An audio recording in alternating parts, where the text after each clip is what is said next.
இழப்பீடின்றி மின்கட்டணம் செலுத்த சென்னை உள்ளிட்ட 4 மாவட்டங்களுக்கு விடியா அரசு கால அவகாசம் கொடுத்த நிலையில் பொன்னேரி மின் வாரியத்தில் இழப்பீடு தொகையுடன் மின்கட்டணம் வசூலிப்பதாக மக்கள் குற்றம் சாட்டியுள்ளனர். மிக்ஜாம் புயலால் பாதிக்கப்பட்ட சென்னை, திருவள்ளூர், காஞ்சிபுரம், செங்கல்பட்டு மாவட்டங்களில் வரும் 18ஆம் தேதி வரை இழப்பீடு தொகையின்றி மின்கட்டணம் செலுத்தலாம் என மின்சாரத்துறை அமைச்சர் தங்கம் தென்னரசு அறிவித்திருந்தார். இந்த நிலையில் திருவள்ளூர் மாவட்டம் பொன்னேரியில் மின்கட்டணம் செலுத்த சென்றவர்களிடம் இழப்பீடு தொகையுடன் மின்கட்டணம் வசூலித்ததாக கூறப்படுகிறது. இதனால் ஆத்திரமடைந்த மக்கள் மின்வாரிய பணியாளர்களிடம் வாக்குவாதத்தில் ஈடுபட்டனர்.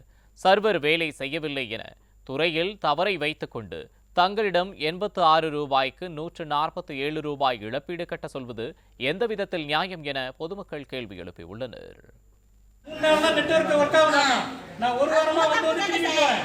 கரண்ட் பில் கட்ட முடியாம திரும்பி போறேன். இவங்க எனக்கு பெனால்டி கொடுக்கணும். 150 தமிழ்நாடு மின்சார வாரியம் எனக்கு பெனால்டி எனக்கு கொடுக்கணும். ஒரே முறை 160 ரூபாய் போட்டுருங்க ஃபைன். இப்போ அவங்க ஏங்கட பெனால்டி கேக்குறாங்க. இதுக்கு யார் காரணம்? அரசாங்கம் காரணமா? மின்சார வாரியம் காரணமா? செங்கல்பட்டு மாவட்டம், திருவள்ளூர் மாவட்டம், சென்னை மாவட்டம் எதுக்குமே ஃபைன் இல்லாமல் பில் கட்டலான்னாரு. அந்த இதனால் நான் 18ஆம் தேதி கட்டலான்ட்டு நான் போய் பில்லு கட்டுறேன். நான் ஃபைன்ன்ற போல் பொன்னேரி இபி மின்சாரத்துறையில் ஃபைன் கட்டுன்றாங்க. அது என்னடானா அவர் மின்சார மந்திரி விவரமாக சொல்லணுமா, 5ஆம் தேதி கட்டினா 6ஆம் தேதி அவர் மொட்டையாக சொன்னதுனால நான் ஏமாந்து போய் ஃபைன் கட்டிட்டு வந்தேன். அப்போ எங்களுக்கு ஃபைன் கட்டினவங்களுக்கு என்ன உறுதி தரும் இந்த அரசு?